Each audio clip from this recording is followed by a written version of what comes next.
Olá, você já se sentiu desanimado porque parece que está numa prova muito grande e não passa?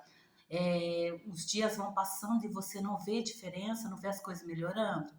Então, essa palavra é para você. A gente vai meditar uns minutinhos aqui no Salmo de número 73, em alguns versículos que diz assim, olha. Versículo 1. Verdadeiramente, bom é Deus para com Israel e com os limpos de coração. Quanto a mim, os meus pés quase se desviaram. Pouco faltou para que se escorregassem os meus passos. Pois eu tinha inveja dos soberbos ao ver a prosperidade dos ímpios. Versículo 8. Corrompidos são corrompidos e tratam maliciosamente de opressão e falam arrogantemente. Versículo 13. Na verdade, em vão tenho purificado meu coração e lavado as minhas mãos na inocência, pois todo o dia tem sido afligido e castigado a cada manhã. Versículo 24. Guiar-me-ás no seu conselho, depois me receberás em glória. Versículo 25. A quem tenho eu no céu, senão a ti, e na terra que eu não desejo além de ti? Versículo 26. A minha carne e o meu coração desfalecem, mas Deus é a fortaleza do meu coração e a minha porção para sempre. Versículo 27 e 28. Pois eis que se alongam de ti perecerão. Tu tens destruído todos os que apostatando se desviam de ti. Mas para mim bom é aproximar-me de Deus. Pus a minha confiança no Senhor para anunciar todas as suas obras. Então aqui a gente vê duas fases na vida do salmista. Uma é ele questionando a prosperidade de outros, né? Aqui no caso dos ímpios, né? Mas ele inicia o salmo dizendo assim: verdadeiramente bom é Deus para com Israel e para com os limpos de coração. Porque quando ele escreveu esse salmo, ele já tinha entendido o propósito de Deus para com a vida dele. E ele percebeu que Deus é bom, que Deus quer o melhor, que Deus cuida daquele que lhe pertence, daquele que se dedica ao Senhor, daquele que o ama, né? Muitas vezes a gente não consegue ver, não consegue entender, mas Deus é bom. Deus é bom. Muitas provas a gente passa por muitas dificuldades, mas Deus continua sendo bom, né? E aqui ele diz assim: olha, quanto a mim, os meus pés quase se desviaram, pouco faltou para que se escorregassem os meus passos. Por que o salmista disse isso? Ele disse assim porque ele estava observando que o ímpio parecia prosperar mais do que o justo. Parece que a família do ímpio era melhor do que a do justo.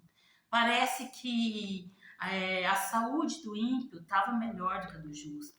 Parece que as finanças do ímpio estavam avançando e as finanças da vida dele estavam paradas.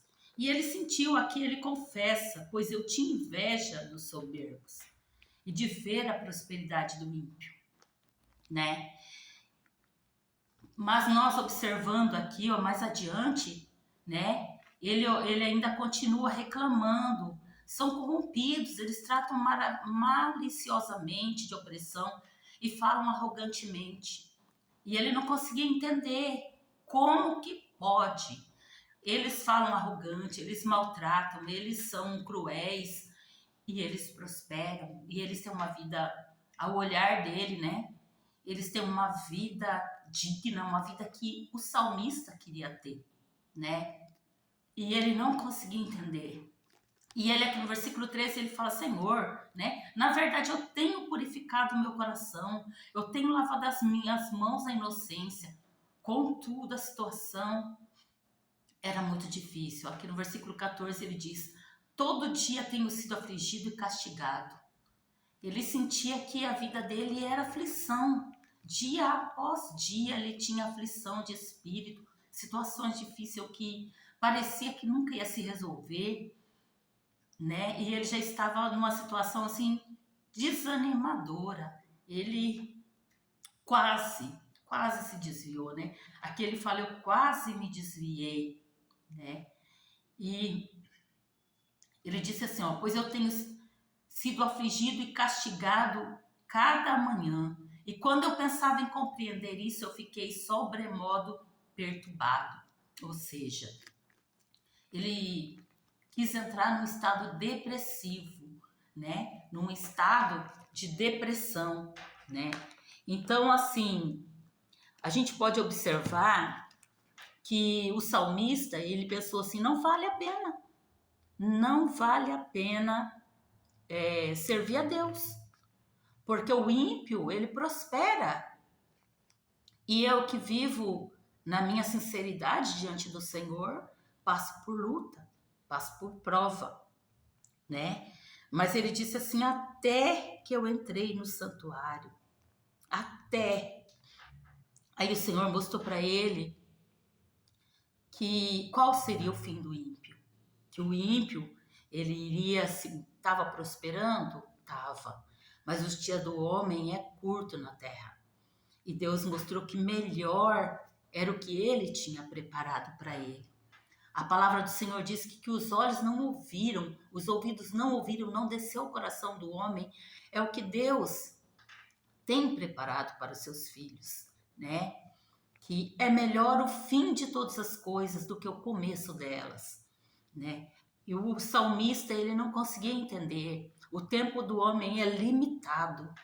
Enquanto o ímpio parecia aos olhos dele prosperar num tempo curto, num prazo curto de tempo, Deus mostrou para o salmista que ele tinha uma eternidade para com ele e que Deus cuida daquele que lhe pertence e que o caminho dele era cumprido, que Deus tinha um caminho muito mais excelente na vida de Asaf.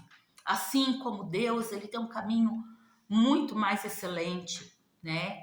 Aqui ele disse assim, ó, no versículo 24: guiar-me-ás o teu conselho e depois me receberás em glória. O que eu tenho no céu senão a ti, e na terra que eu não deseje além de ti. Asaf, ele tinha algo que o ímpio não tinha. Asaf, ele tinha paz. Ele tinha alegria no seu espírito. Ele tinha tranquilidade de alma, né? Até o momento que ele começou a olhar para o ímpio.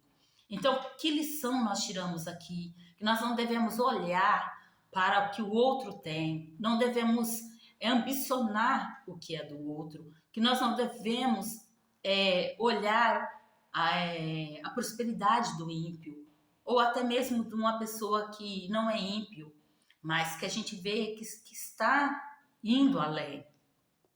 Porque os dias nossos na Terra são curtos, ainda que nós ficássemos na prova por todos eles, ainda teríamos uma eternidade com Deus. Além de que o salmista, em outro salmo, diz assim, olha, eu nunca vi um justo desamparado e nem a sua descendência mendigar o pão. O Senhor cuida do que é dele. O Senhor cuida do que lhe pertence. Nós não estamos sempre na prova. Um dia estamos na prova, outro dia estamos na vitória. Um dia estamos na luta, outro dia Deus já nos alcançou a vitória. Então nós nunca vamos permanecer na prova. E Deus mostrou para o salmista: eu tenho algo mais excelente para você. Eu tenho grandes coisas para você, né? E ele disse assim: olha, o que você tem de melhor é a minha presença. E ele entendeu isso aqui no versículo 26, a seguir ele fala: a minha carne e o meu coração desfalecem, mas Deus é a fortaleza do meu coração, é a minha porção para sempre. Né? E ele fala ali no versículo 28, mas para mim bom é aproximar-me de Deus, eu pus a minha confiança no Senhor para anunciar todas as suas obras. A alegria daquele que serve ao Senhor é estar na presença do Senhor, é servi-lo, é uma paz, é uma tranquilidade de espírito que ninguém tem, só aquele que serve ao Senhor. Aquele gozo na alma, aquela felicidade independente do que você está passando, aquela felicidade no espírito que nada, nem a riqueza, nem a prosperidade, nada.